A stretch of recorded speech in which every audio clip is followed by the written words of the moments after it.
I will never tire of this vista. The endless fields, the boundless skies. 'Tis a sight to make a man forget his cares. But not his purpose, I trust. Might this be a fitting moment to tell us what we are doing here? Of course. During my time with the mole, I learned some few myths of this land. One goes thus. In the distant past, when all seemed doomed, a wayfaring soul came unto the steppe. Venturing into the northern crag, he received of Nama a sliver of her essence, a shard of the shining moon, and with it clove the tainted land from the earth. The end thus averted, to these fields did the wayfaring soul return, and venturing once more into the northern crag, he buried the shard, and made unto the heavens an offering of blood. A tainted land cloven from the earth and an offering of blood to the heavens. Azizlar and Dalamud. That was my thinking, yes. And you believe that yonder mountains hide an artifact possessed of sufficient power to raise Azizlar up to the heavens? I suppose that might suffice. Worth a closer look, would you say? I would.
Such an abundance of ether.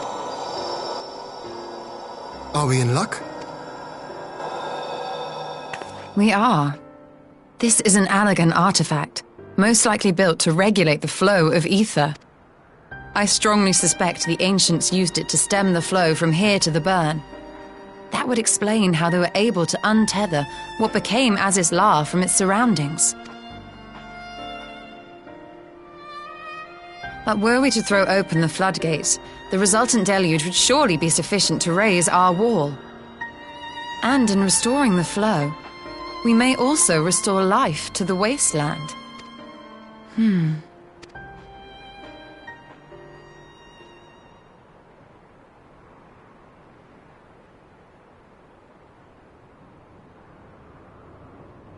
What is it?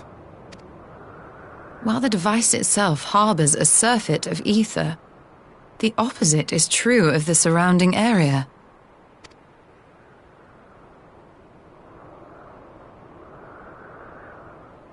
An effect of regulation, perhaps. A similar phenomenon seemed to be occurring in Doma.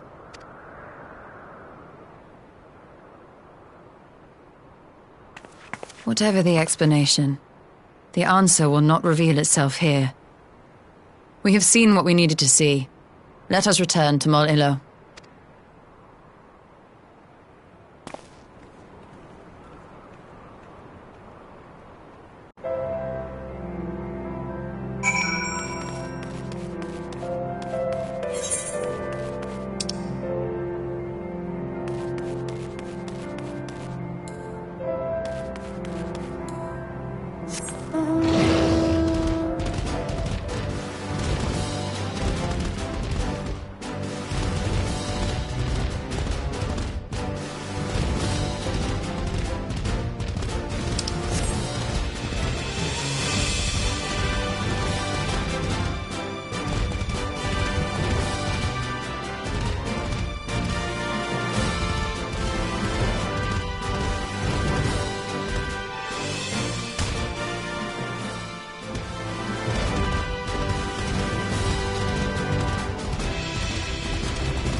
This spot shall serve as well as any.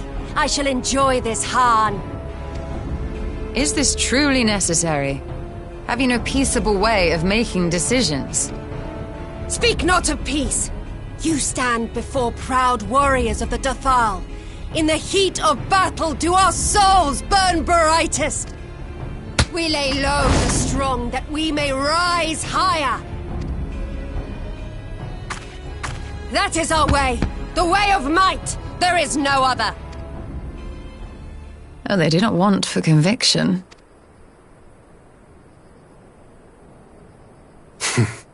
Indeed. It's what makes them such dangerous enemies, and such useful allies. Enough talk! It is time to fight!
Yes! Not since the Nardum has my soul burned so!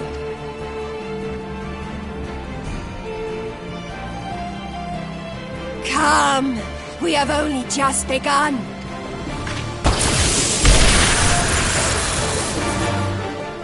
Enough! You were not granted leave to set the steppe ablaze. Well, well, the sun has come out to play. Be gone, Moonstruck Oranir! I am busy! Fool of a Dothal!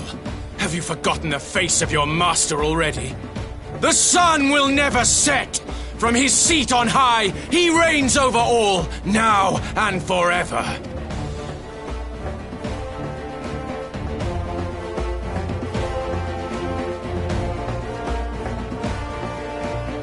Yet what should he find here but a battle to determine the fate of the steppe? A battle waged without his blessing. This will not stand. You, Doman! You who come to petition the warriors of this land, forget that all Nama's children are wards of the Oranir. As first among my brothers, your petition is mine alone to judge.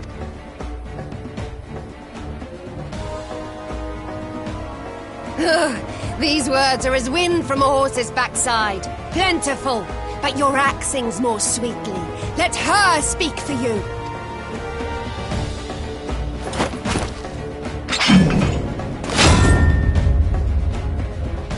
Insolent child. You will learn your place!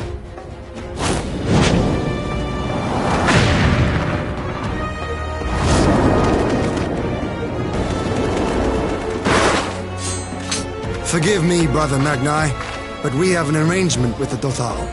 We will not abide any interruptions. So be it. The sun will pass judgment on all. Didakul, join me.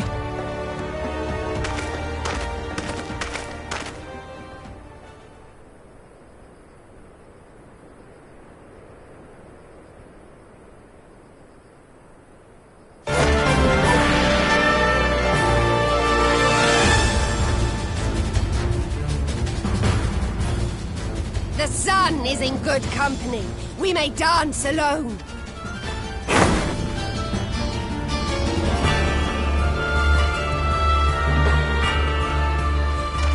Beg not for mercy, for you will have none. Bear witness to the power and the glory of Azim!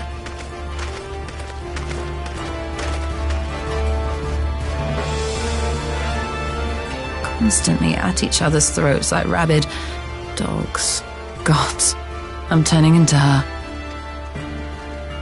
I have not the patience for this. But if we must fight, let us at least be brief. Come.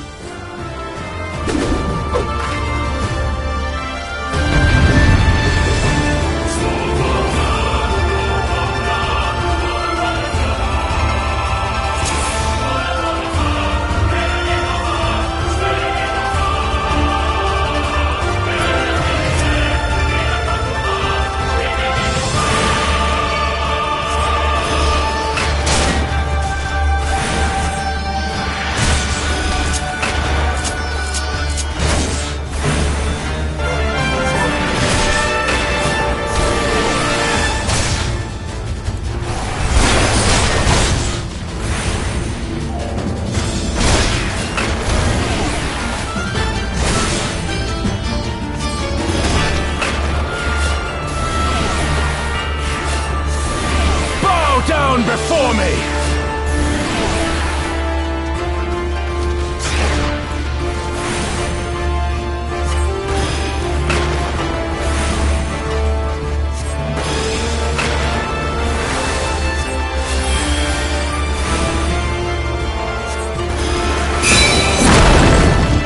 Heal or die! Mark well and learn!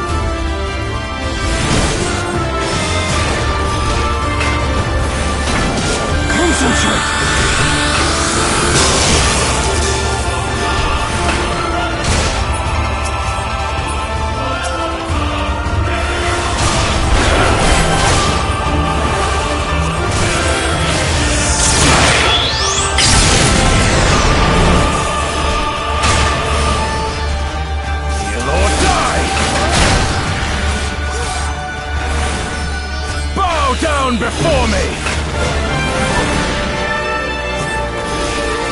Mark well and learn!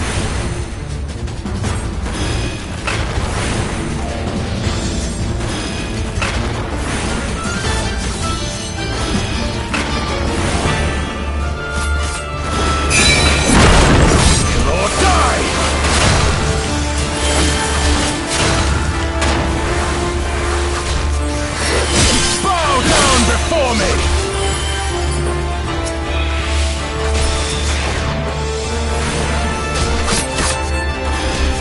Tremble before the sun!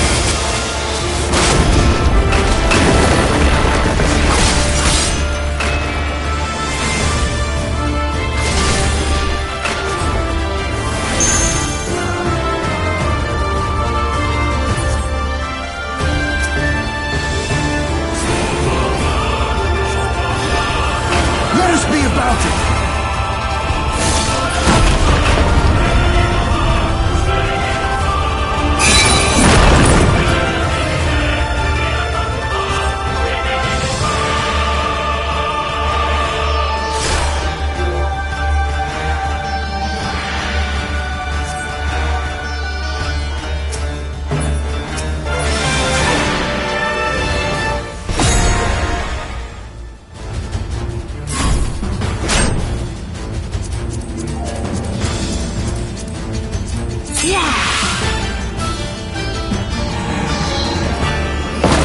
Aether, to me!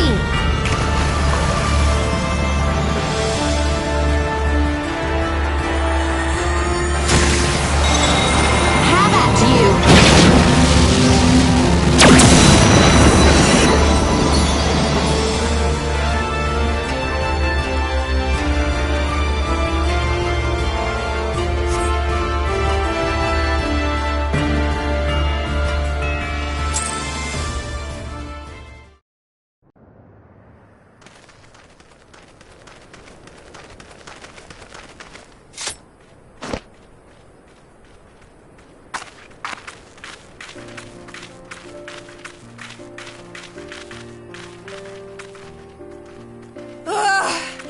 Never have I felt such bliss in defeat. 'Twas a battle to burn soul and flesh to ash. We Dothal will lend you our strength as promised. Narma's power is yours to wield.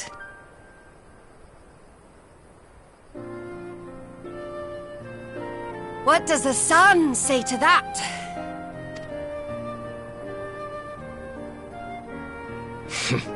The sun is not driven by base motives such as yours.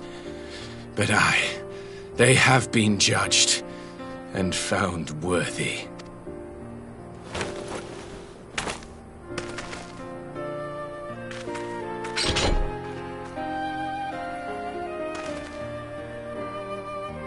It is the way of the Oranir to accord recognition and respect to the strong. You have made sufficient proof of your strength. The sun shall answer your call. You have our thanks. We are glad to call you allies.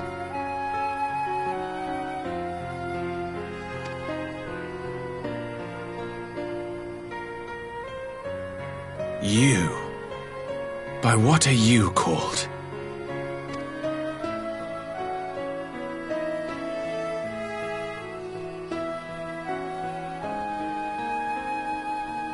Y'shtola.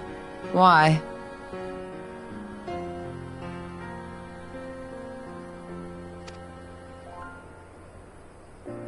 Are you?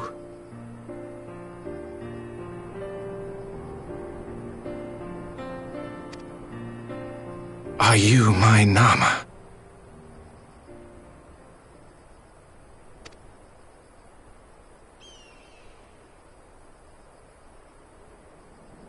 I beg your pardon?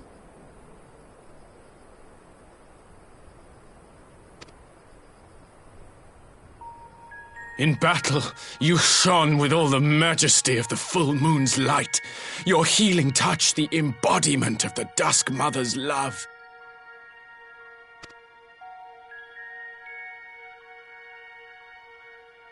Long had I wondered if my Nama might not be a woman of the steppe. Beholding you, I am all but certain.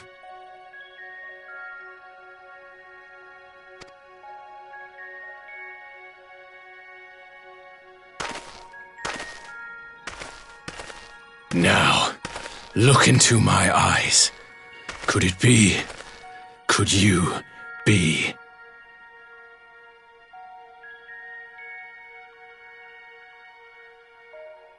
I am. Not interested, little son. Try again when you've become a man. Little?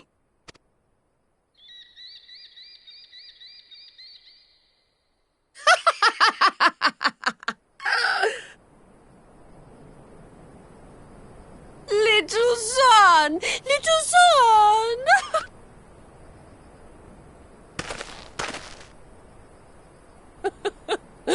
Does it pain you, little son? Crave you salve to soothe the ache? Fire to sear the wound in your heart?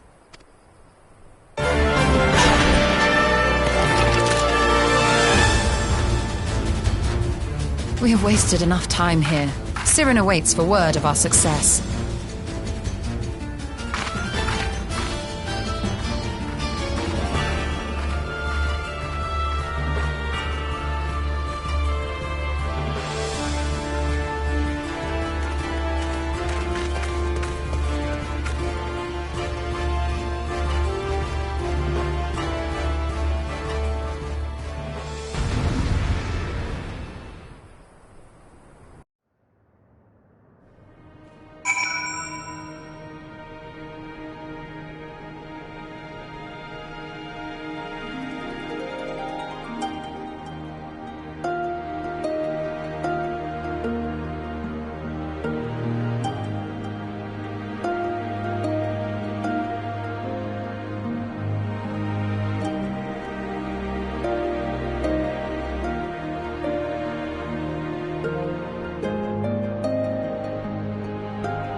it work?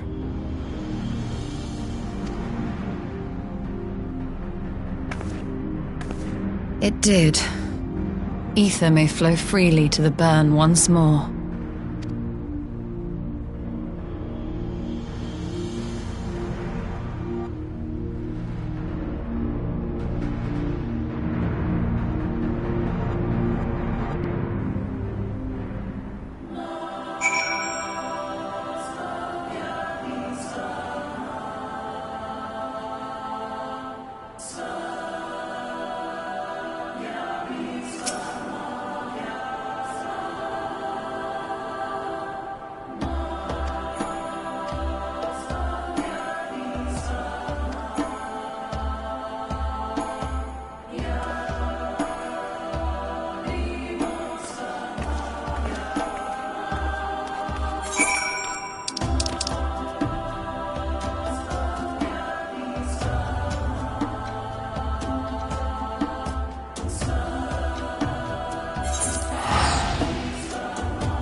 Mistress Lys, Commander Aldin, it gives me great pleasure to formally welcome the city-state of Alamigo to the Eorzean Alliance.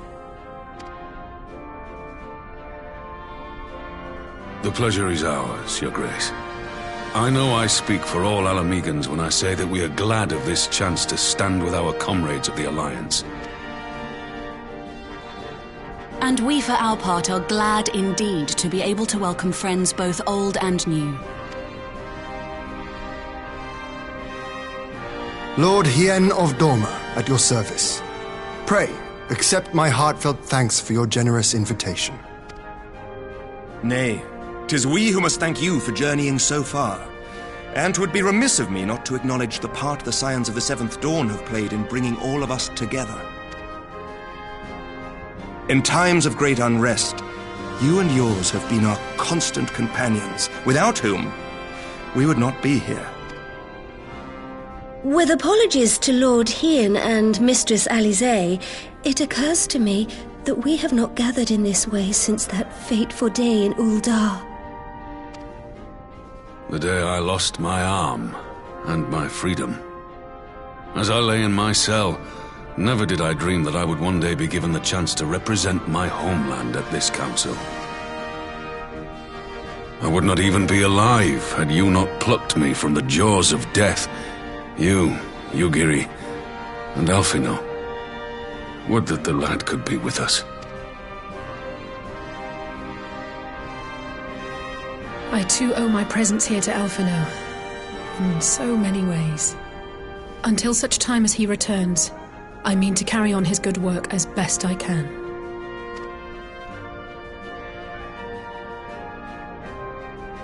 Come, friends. Let us leave the past in the past and turn our eyes to the future. My Lord Hien, pray, tell us how things stand in the East.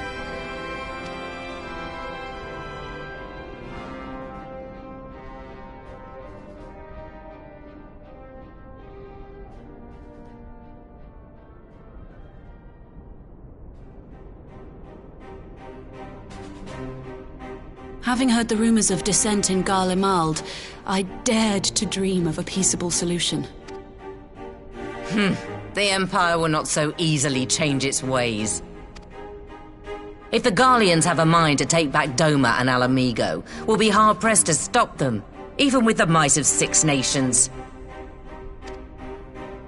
But while we lack the strength to fight the tide, a course may yet present itself, if we read the winds aright.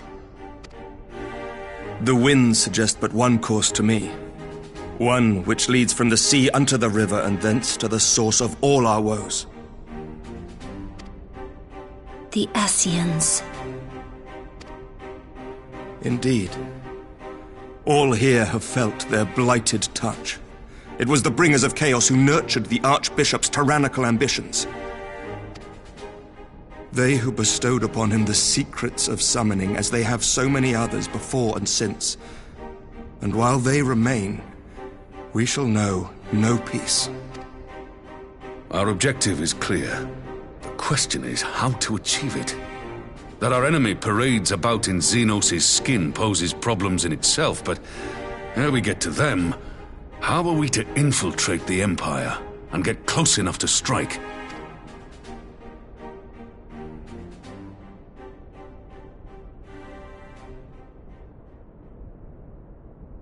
While I see the wisdom in targeting the Ascians, an assassination attempt on Garlean soil would do little to aid our cause, even were it to succeed. It's time we used our enemy's preferred tactic: subterfuge. You have an idea? Speak your mind, Master Thancred. None here know the enemy better than the Scions, and you mayhap best of all. Whatever it is you propose, we will give it fair hearing. On that you have my word. Very well, Admiral. My proposal is thus. We dispatch the shinobi to Imperial territory.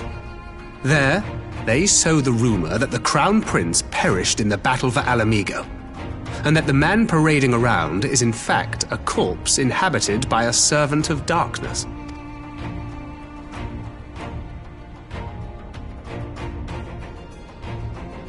Well, it does have the ring of truth about it. And were the Garleans to learn that their future ruler is a puppet, the Empire would be shaken to the core. But, at the risk of sounding stupid, would they actually believe such an unlikely story? I didn't. Ordinarily not. But prior to his miraculous recovery, rumors of Xenos' death had already begun to circulate around the Empire. Ultimately, however, what the masses believe is not our chief concern. Our true objective is to create an opening for rival factions within Garlemald to exploit. Just as a war of succession erupted in the wake of Emperor Solus's death. A war which raged until but recently, plunging the Imperial House into disarray as nephew and uncle grappled for the throne.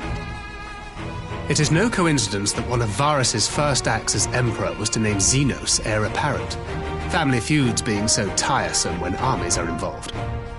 Not all welcomed his choice of successor, however. There is no shortage of individuals who aspire to the throne, who would jump at any chance to seize power. The news that Xenos is not only dead, but a puppet to diabolical forces, would be too enticing to ignore. The Empire would not be quick to recover from a second war of succession. I am no stranger to infiltrating Imperial territory. With a team of operatives gathered from among the Alliance's finest, the plan should have a reasonable chance of success. Dorma already has shinobi in place throughout the provinces. We stand ready to act, and act we must. What say you all?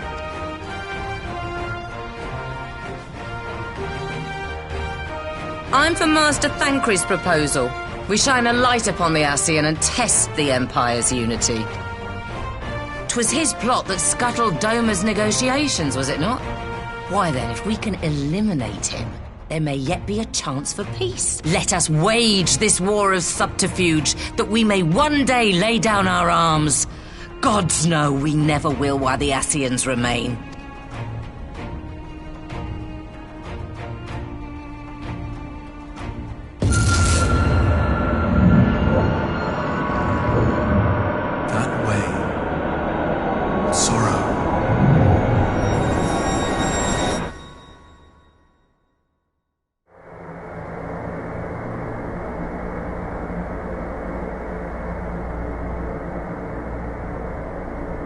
History must be changed.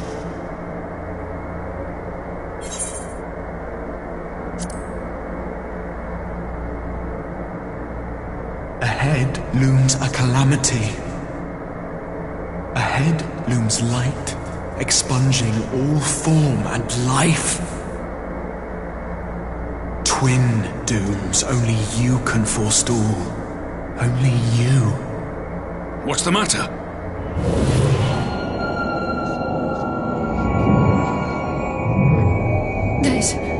There's a voice! Spies in our midst? Nay, I sense no such presence.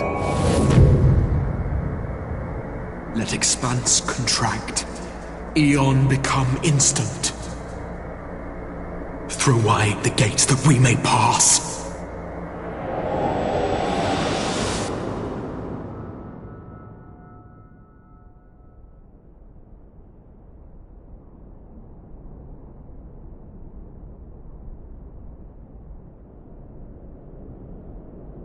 Is it over?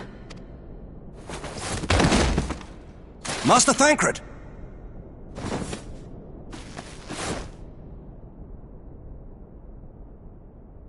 For Fend. Bear him to a private chamber. Have every healer make ready. Swiftly!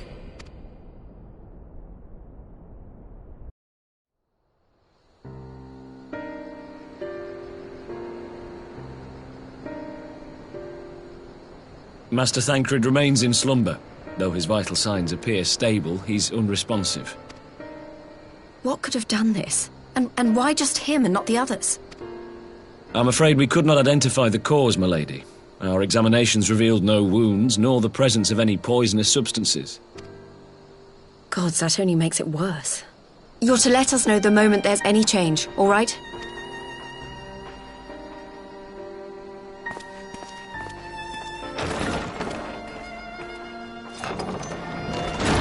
Thank you for coming.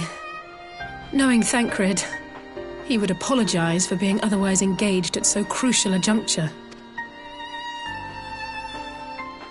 In gifting us a course of action, Thancred sowed the seed of all that is to follow. We have but to nurture it as best we can. Now, the matter of the mysterious voice must not be forgotten. Will you tell me exactly what happened? Alize and I heard a voice in the moments before Thancred collapsed. It was accompanied by a severe headache, as if something were clutching at our minds. Did you experience the same thing?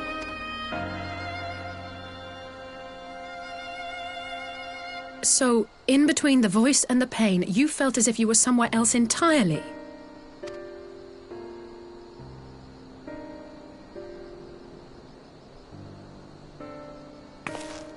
Your testimony confirms my suspicion. That which you experienced was, I believe, your soul being plucked from your flesh.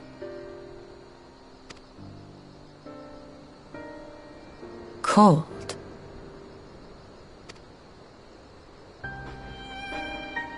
I myself examined Thancred. Reach out as I may, I could not sense in him the spark of life that is his soul.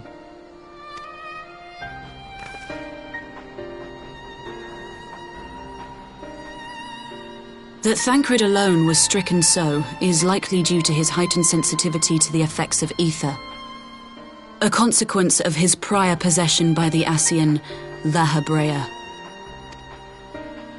The owner of the voice, whoever it may be, reached out to you, called your souls, and in so doing, caused you and yours such pain. But if that's true, where exactly are we being called to? I know not. Yet one thing is plain. Whoever waits for you on the other side is possessed of a power unlike any I have ever known.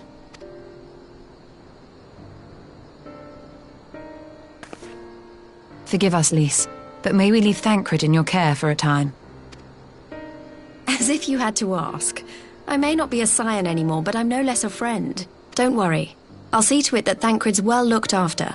Just focus on solving this mystery, all right? Thank you, Lys. As the Elder Seedseer says, 'tis no ordinary individual we are dealing with. Nor can we discount the possibility of Ascian involvement. Whoever or whatever is behind this, the sooner we find out, the better.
Urianger! Gods, it's good to see you. Would that our meeting were under happier circumstances. I judged the voice sufficient cause for concern even before you sent word of its effect on our comrade. You heard it too, then?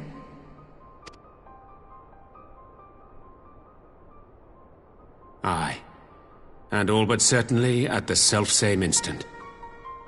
Alas, pained as I was, I could make little sense of what few words did then reach mine ears.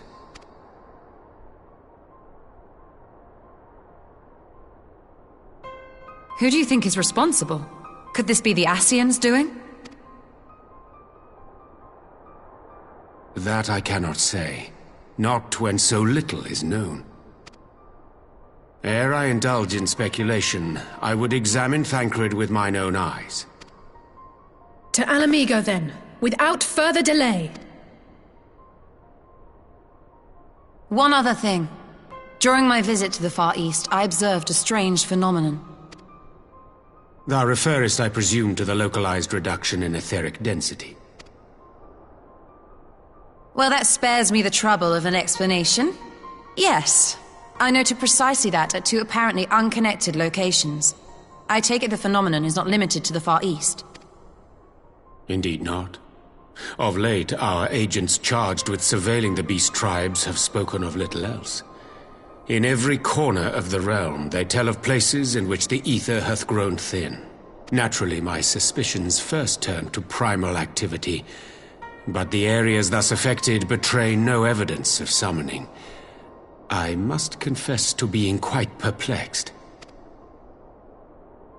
If the same phenomenon is being observed in multiple locations on opposite sides of the world, we may safely discount regional factors.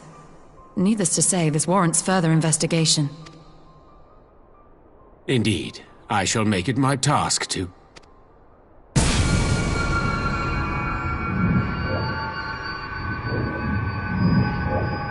The voice.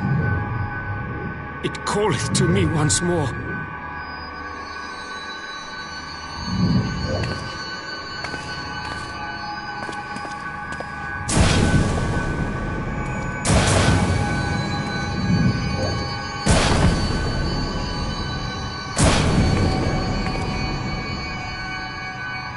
I hear it too.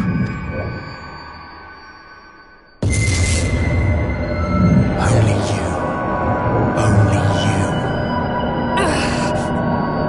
No! Ishtola! Urianger! Throw wide the gates.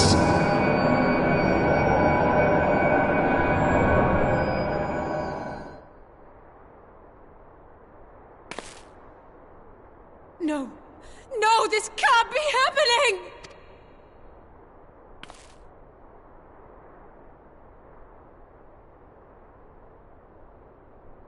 Y'shtola! Urianger! Open your eyes! Open your eyes, I beg you! Say something! Anything! Not again. Please. No.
Here he is, my lady.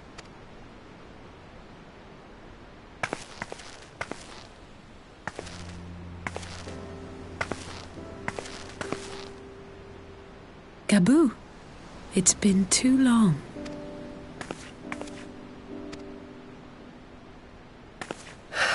I'm afraid there's been no change. If he can see or hear us, he has given no sign. I see. You're still fighting.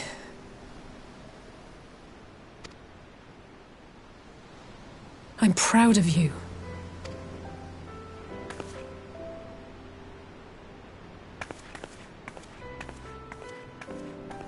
We promised that we would come and visit you together, didn't we? Alphino and I. I'm sorry that we haven't managed that yet. You know, with the three of us like this, does it not remind you of that night? Of the stars beyond count twinkling in the heavens? I was feeling pretty low back then. Powerless. But I knew that my brother was close by if I needed him, and that the others would be waiting for me back at the Rising Stones. Not like now.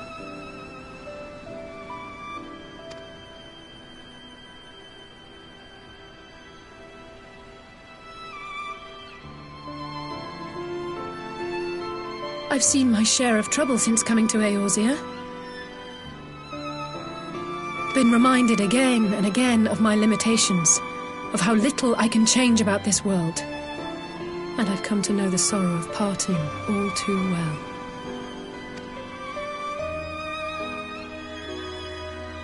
But to have the people I hold dear struck down before my eyes, and be powerless to help them, that I cannot bear.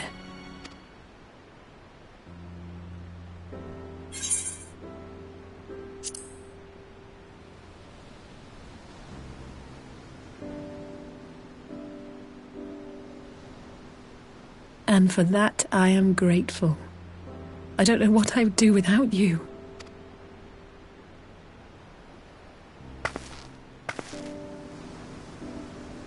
Well, that's more than enough brooding for one day.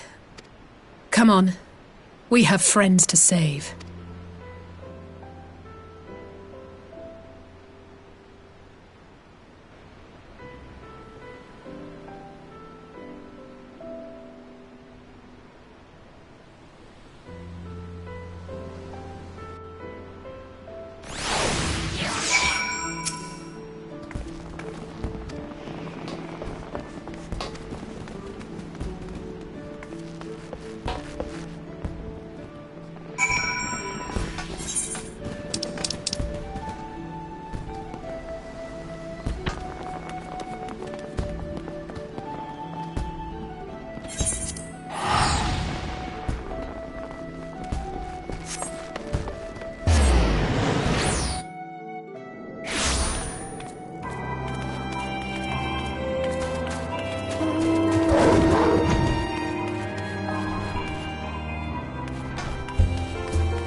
The Populares no longer present an obstacle.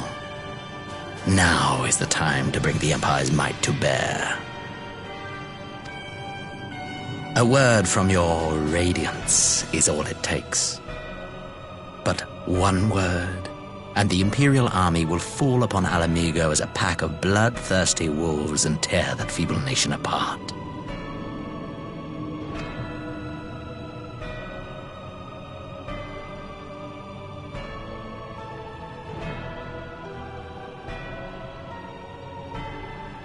Have you no words for me?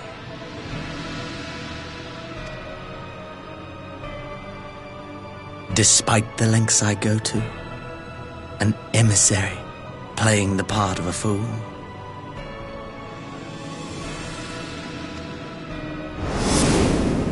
When first I took this face, I swore to use all of my knowledge, all of my power, to further the cause of the Empire.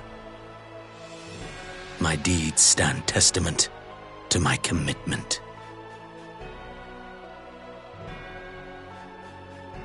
And with this adamant flesh at my disposal, I could destroy the Icon Slayer as easily as one might swat a fly. Why do you hesitate?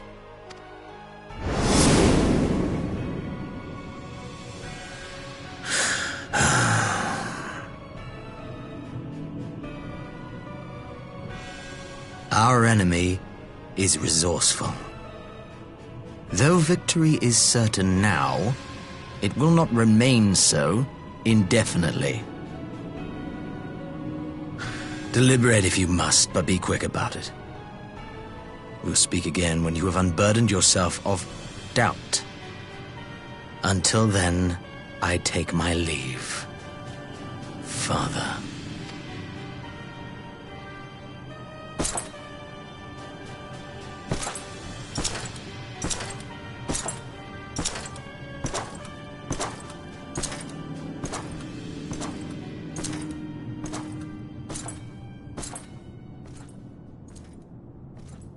I should be the one to sigh.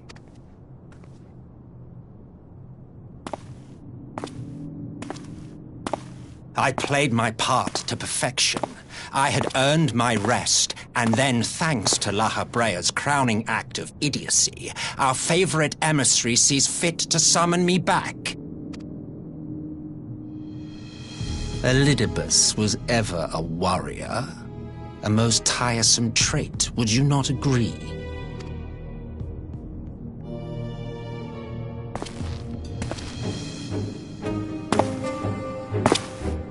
What? Have you no words for me either? No matter. I've long grown weary of this mummery. Now, my dearest grandson, let me remind you of your place in the simplest of terms.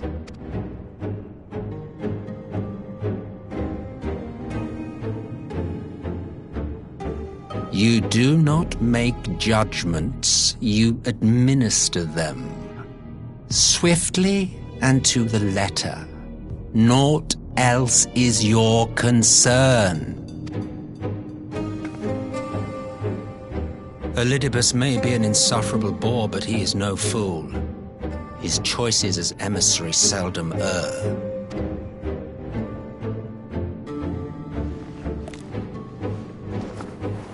If aught threatens the balance twixt light and dark, it falls to you to remove it. Be it by your own hands or by your armies, you have ample means at your disposal.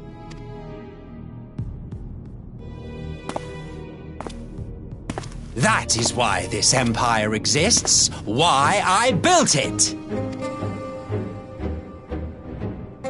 Oh dear, have I touched a nerve? You always were an easy one to read. I pity you, I do. As they say, ignorance is bliss.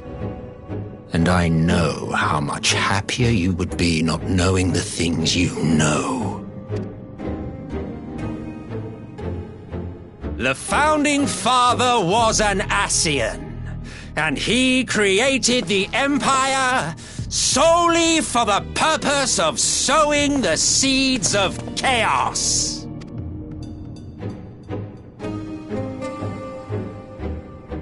Don't take it personally. I merely do my duty. To bring about a calamity requires no small amount of power. And there is no surer way to obtain such power than by collecting powerful pawns. To that end, I have labored long and hard, and I must say I am quite pleased with my handiwork, paltry though it seems in comparison to Alec.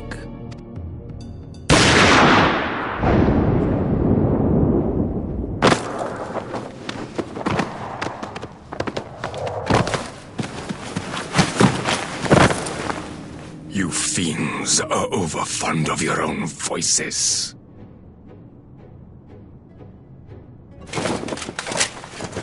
Mark me, Ascian. Man is the master of his own destiny.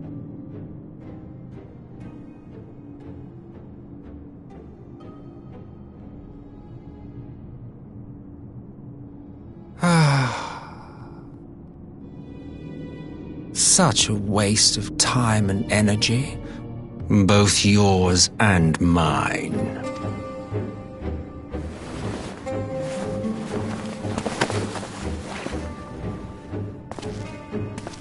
Lest you forget you are Emperor now. If you wish to spout drivel about man's destiny, save it for the masses. It will serve to give them a sense of purpose, and you pliant pieces for the game.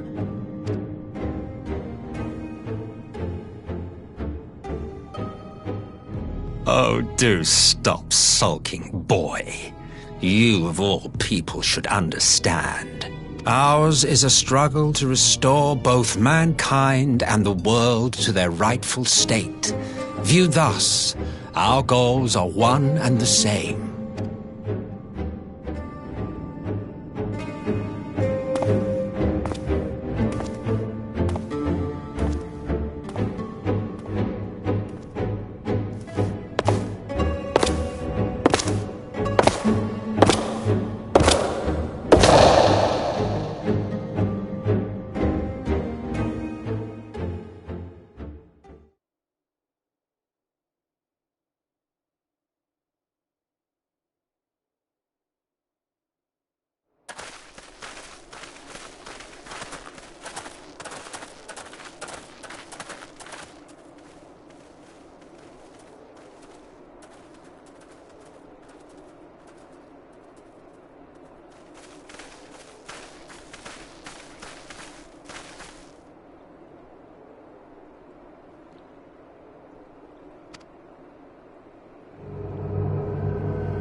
I'm glad you've come, though I'm afraid there's little in the way of good news. After you left, we reached out to both the Alchemists Guild and Stillglade Fane and attempted all manner of treatments. But the results were always the same. Whatever the answer is, it's not alchemy or conjury. Why did it have to be Y'shtola and Urianger and not me? Out of all of us, they are the ones who could feasibly have solved this puzzle. And Elfino's still missing. Gods, it's all going wrong. Where do we even start? A grave situation indeed. Might I be of some assistance?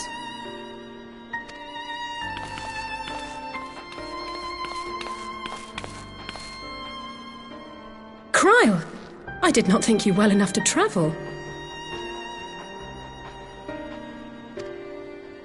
When word reached me of the plight of our friends, I could not well stay away. As a fellow scion, not to mention your erstwhile mentor, this is one of those times you should feel free to call on me, regardless of my personal circumstances. Yes, I should have thought of that. Thank you for coming, Kryle. We would welcome your insight. And I should be happy to provide it. Now, what's this I hear about Alphino heading into Imperial territory? That boy always did have some funny ideas. Do you remember the speech he gave when he was accepted to the Studium?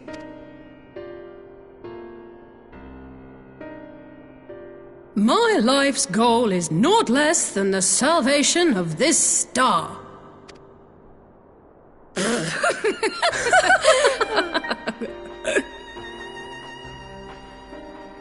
That particular grand pronouncement has been a source of great embarrassment to him, as you know. But the fact of the matter is, he meant every word and has lived his life accordingly. Yes, he remains altruistic to a fault, but I'm worried he was too fixated on his goals to see the dangers, as has happened before. You needn't be so concerned. Though his values remain the same, Alphino is not the blinkered boy he once was. Slowly but surely his eyes have been opened, thanks to a certain someone. A certain someone whom he'd be mortified to learn had heard about his little speech. Mum's the word, eh?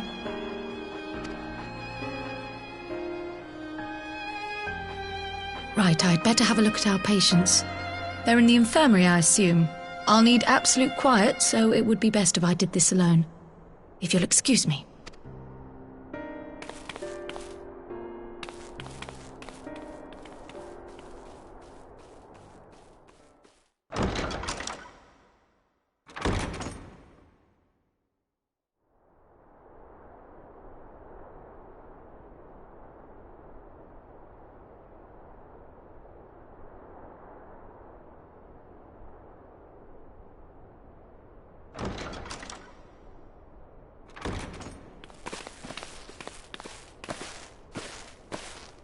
All three are in fine physical health.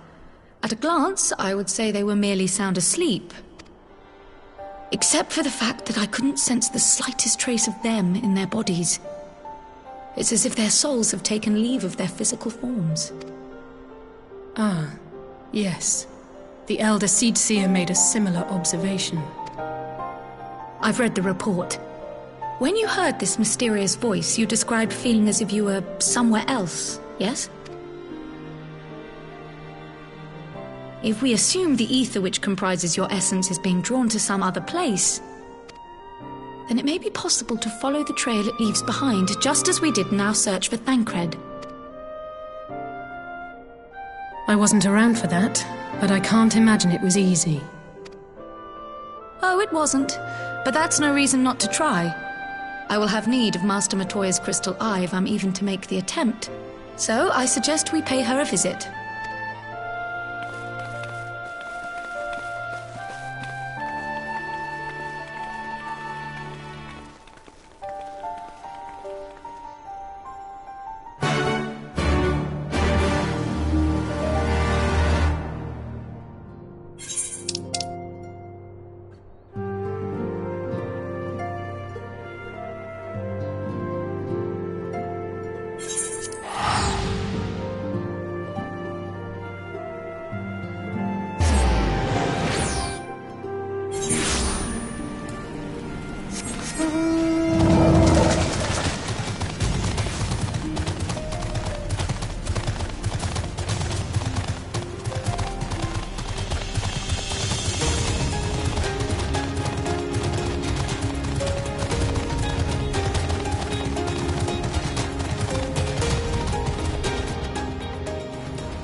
begun to disturb my peace again, have you?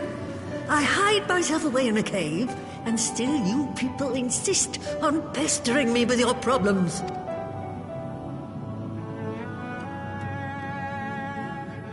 Oh, I mistook you for young what's-his-name, but I see now you're the sister. Weren't you supposed to be the lively one? I've seen happier faces at a rain-sodden burial. Well, I'm sorry to dash your expectations, but the situation isn't exactly conducive to gaiety. Ha! That's more like it. Stoller used to spit and hiss like a wildcat too. Better for a young thing like you to be filled with fire and leave the doom and gloom to your elders. Now, what exactly does this tragic situation of yours have to do with me? If I may, Master Matoya, we have need of your crystal eye once more.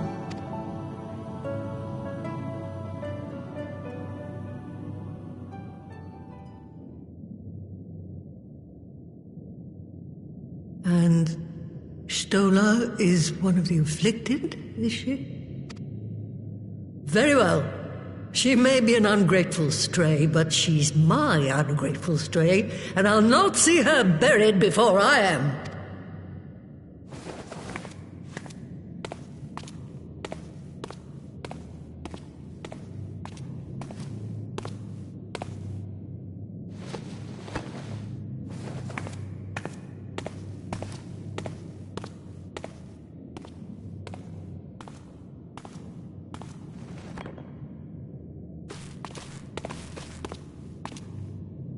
Right.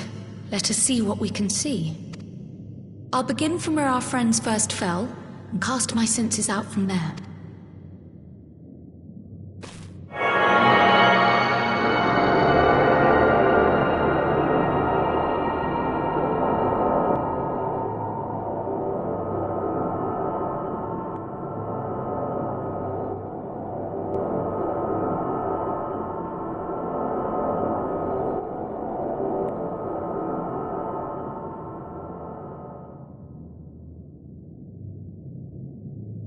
What is it?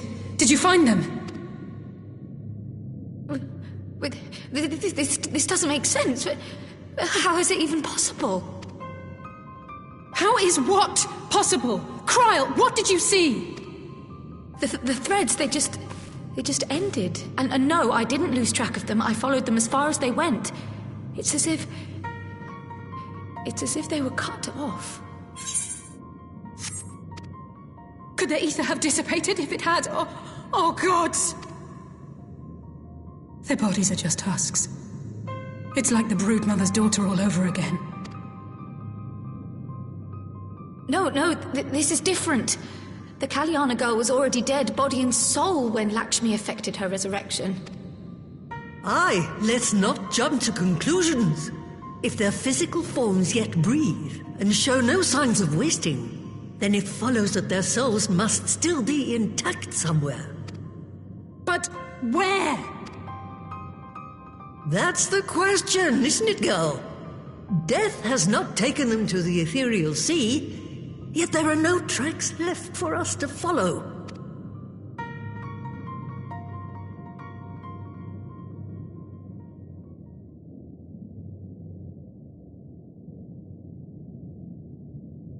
We're no closer to an answer than when we started. But knowing their souls are still out there is progress of a sort. We just have to keep looking. Pray, excuse me a moment. Yes? I remember, but... What, to Alamigo? We're on our way. That was Lise. Apparently, a group of Populares have defected to Alamigo, and Maxima, the envoy Alphino left with, is one of them. I'm sorry. I realize we've barely begun here, but... Go, child, go! You've made up your mind, and life's too short for dithering. I'll do some digging in the meantime and see if there isn't some other method we could use to continue the search. Let's be off then.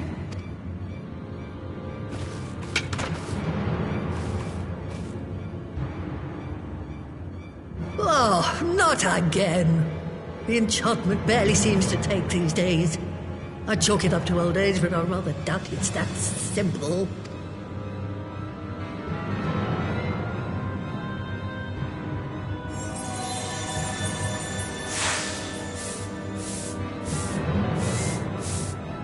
Before they took ill, Y'shtola and Urianger were sharing notes on a thinning of the ether. It seems to be happening all over. Does it now? And here I was, all set to blame my woes on that creaking mountain of refuse clogging up the Thaliac. I fear something has gone awry. Still, there's naught to be gained from starting at shadows. You can only do what can be done, and that but one thing at a time.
I'm sorry to drag you halfway across the realm, but when Maxima mentioned Alphino, I thought you'd want to hear the news in person.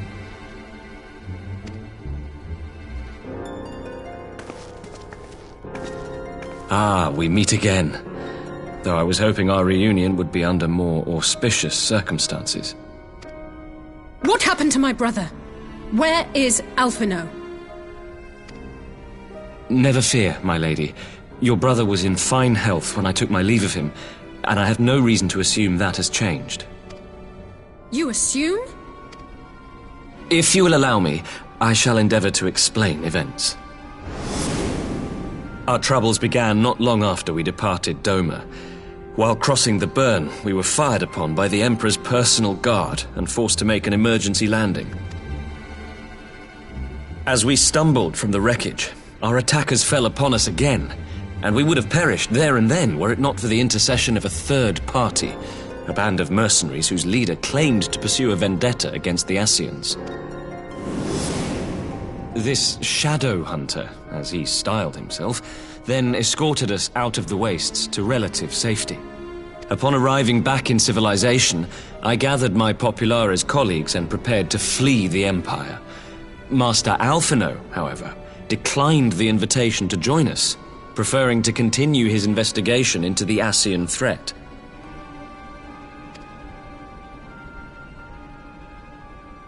Well, at least he's not lying in a heap in the burn. Tell us more about these Ascian hunters. Who are they? And is Alphino still with them? He is. As to who they are, I'm afraid I have nothing to tell you.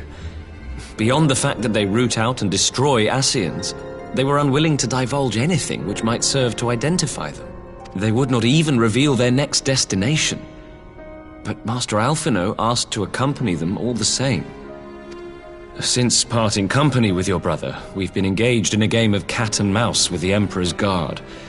We made our way through province after province, finding the army busy restoring order wherever we went, until we finally arrived here in Alamigo. I cannot thank Commander Aldin enough for giving us such an unexpectedly warm welcome. I'm not inclined to turn away refugees, no matter which land they call home. And if they can tell me how things lie in Garlemald, all the better. On that subject, there is much I would tell you. During the course of our journey, we heard tales that an entire rebel army had been slaughtered in the space of a single night. It would seem my former comrades grew tired of putting down uprisings in the conventional manner, and chose instead to bring a formidable new weapon to bear. Details were sparse, but the rumor alone was enough to dampen the flames of rebellion. I have also heard reports that several companies have withdrawn from their designated provinces and begun marching westward. It is my assessment that the Empire's forces are mobilizing for a large-scale military engagement. Westward? You mean they're getting ready to invade Alamigo? We knew this was coming, but not that it would be so soon. We've barely even begun to shore up our defenses. They won't stop an invading army.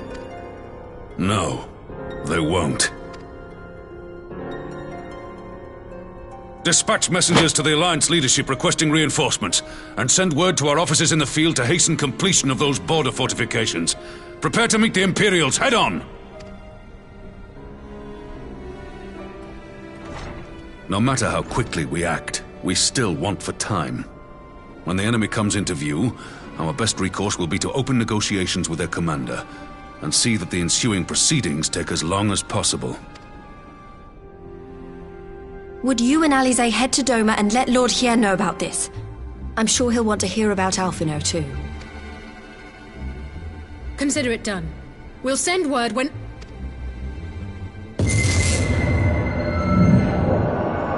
Untold sorrow must be changed. Ahead looms a calamity. Beyond become instant. Throw wide the gates.